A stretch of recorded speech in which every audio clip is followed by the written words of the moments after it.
एक दिन तूफान कम हो जाएगा, एक दिन तूफान कम हो जाएगा, खुद बखुद पाषाण नम हो जाएगा। स्वर्ग चूमेगा धरा के बढ़ चरण, आदमी जब आदमी बन जाएगा। अगर आदमी आदमी बन जाए तो धरती तल की सारी समस्याओं का समाधान अपने आप।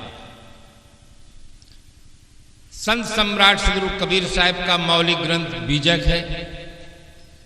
बीजक में आपने कहा, हंसा तू तो सबल था, हल्की अपनी चाल, रंग कुरंगे रंगिया तय किया और लगवार।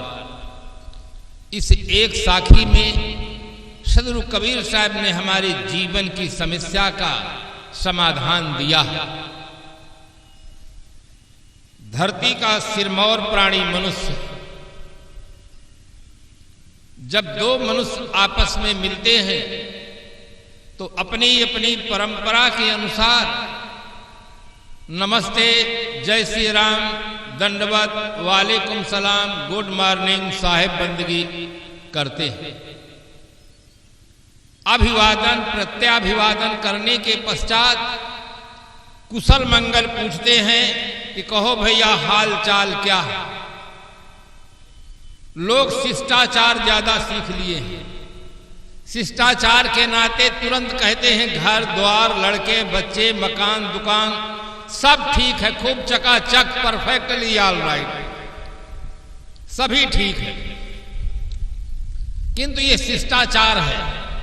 थोड़ा सा घुमाकर पूछने पर कि आपके घर में आपके बच्चे और बहुएं प्रेम से रहते हैं, तब कहते हैं साहब आप तो सतयुग की बात करते हैं। ससुरार प्यार लगी जबते, रिप रूप कुटुंब भये तबते, सुत मान ही मात पिता तब लो, अब लालन दीख नहीं जब लो। वही आदमी जो थोड़ी देर पहले कह रहा था खूब चकाचक है, परफेक्टली ऑल राइट है, वही आदमी अब असली बात बताता है कि साहब हाल ठीक नहीं है।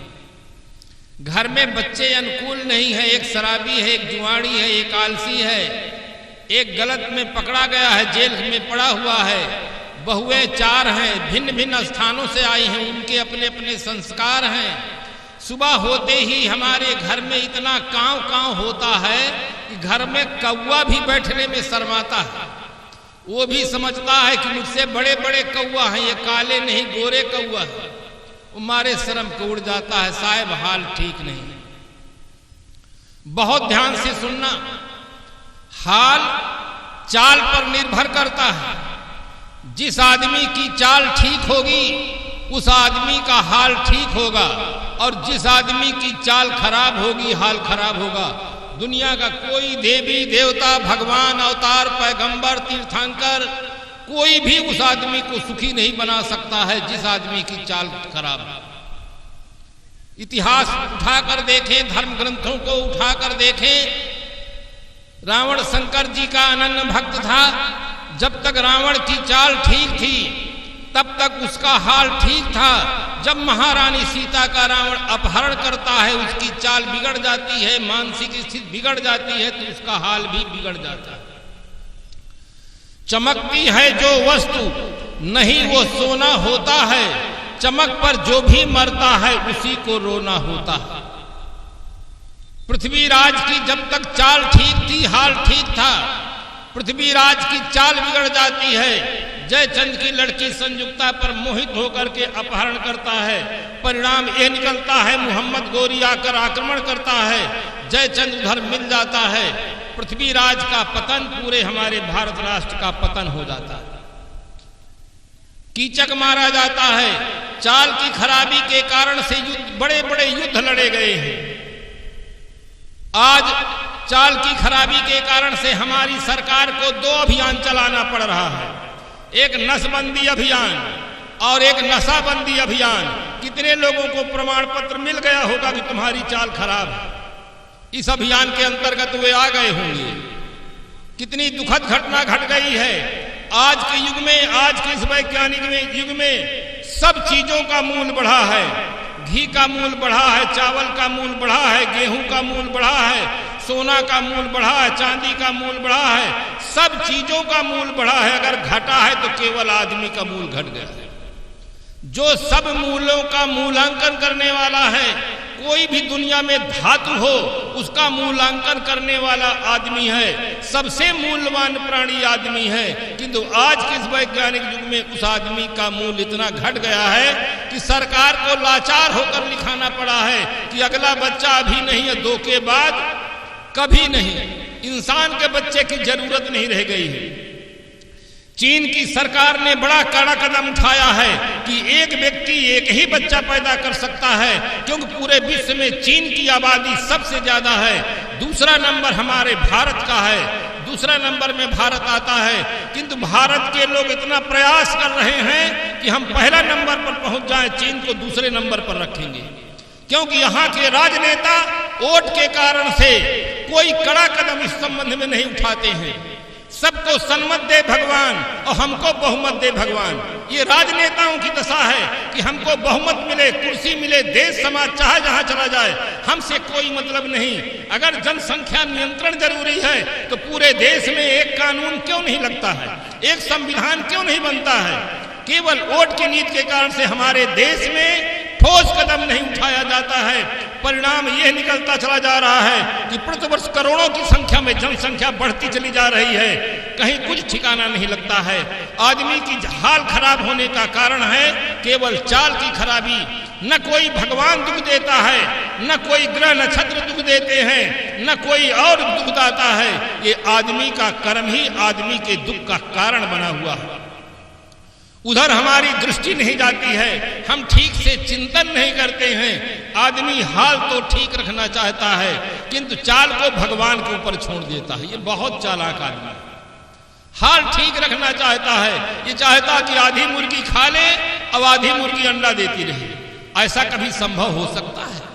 आप हाल को ठीक रखना चाहते हैं, चाल को ऊपर वाले पर छोड़ देते हैं कि होई वह जो राम रच राखा, को कई तरक बढ़ावे शाखा, मुद्दई लाख बुरा चाहे तो क्या होता है वही होता है जो मंजूर खुदा होता है।